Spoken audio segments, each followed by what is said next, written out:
Hello, my friends.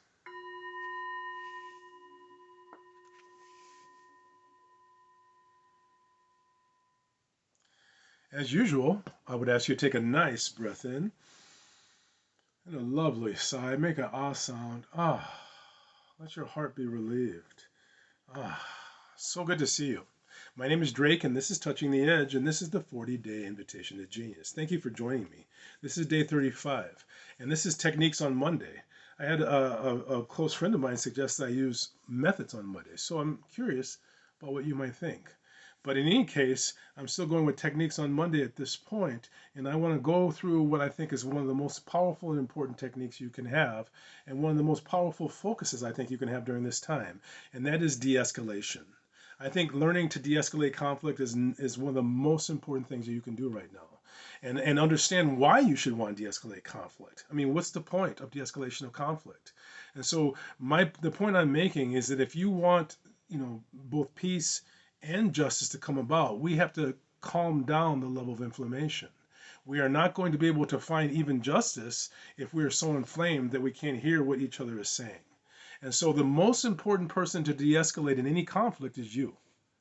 So if you really want to improve the situation, and if you really want to advocate for the position that you feel is vitally important, we have to learn that if we can't really hear what the other person is saying, we are not going to be able to find what we need to say to bring about what we would like to see happen. Even if you're dealing with someone in which you are right about, even if you're dealing with someone that you feel a great deal of judgment for, it doesn't mean that you can't be wrong. You can be right and wrong at the same time. So if we want to improve the situation, we have to understand that there's no one that we're willing to ingest poison for. Isn't that true? I mean, if you had someone you were really angry with, and say there's someone that you found to be reprehensible, would you be willing to swallow a spoonful of rat poison for them? Of course not.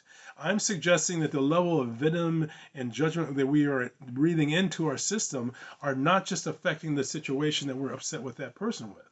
It doesn't compartmentalize. And that's one of the reasons why I want to suggest the importance of bringing de-escalation practice into your work environment. If you learn to de-escalate yourself at work, it's going to support you in de-escalating yourself at home.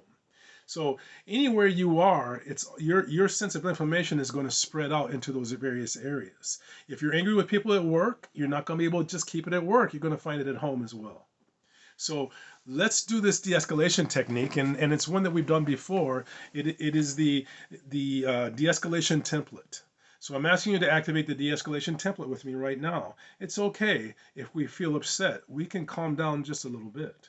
So the very first thing that we do is sit up tall and relax. Slow your breathing down. It's a very simple process, 4-step process. Slow your breathing down. And drop your energy into the hara, an inch below the navel and half an inch in. So we're doing two elements at once. Slow the breathing down, drop your awareness into the hara, and then add the next component. Notice peripheral details. Remember, when you're really angry with someone or afraid of them, we tend to develop tunnel vision on them. If we feel really disrespected by them, we can only focus on them. So if we want to be in charge of ourselves, we need to widen out our awareness. So slow your breathing down, drop awareness into the hara, and widen out your awareness. See if you can hear any birds. Listening carefully, and in the back of your mind, begin to say the phrase, I am. Now we're doing 4 elements at once. Slowing the breathing down, drop awareness into the hara, notice peripheral details, wiggle your toes, and say the phrase, I am. Let's go through it one more time. Slowing the breath, awareness in the lower abdomen, notice subtlety, and say the phrase, I am. Let's take a breath in, an enormous sigh. Let the breathing come back to normal. So that's the de-escalation template. As soon as possible, when you find yourself getting angry or afraid, go through that process. Slow the breathing down, drop awareness into the hara, widen your awareness, and say, I am. You will find that that ends up getting you out of the way and opens your relationship to genius. So genius can flow through you and find solutions that you would never have anticipated. And understand as well that when you find those solutions, it may not come about the way you would like, but you're going to end up in a better place than you could imagine.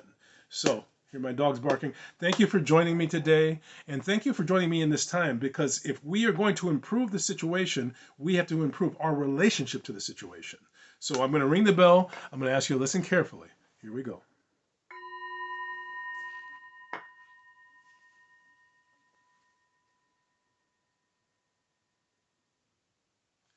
I would ask you to take a nice breath in and let it go.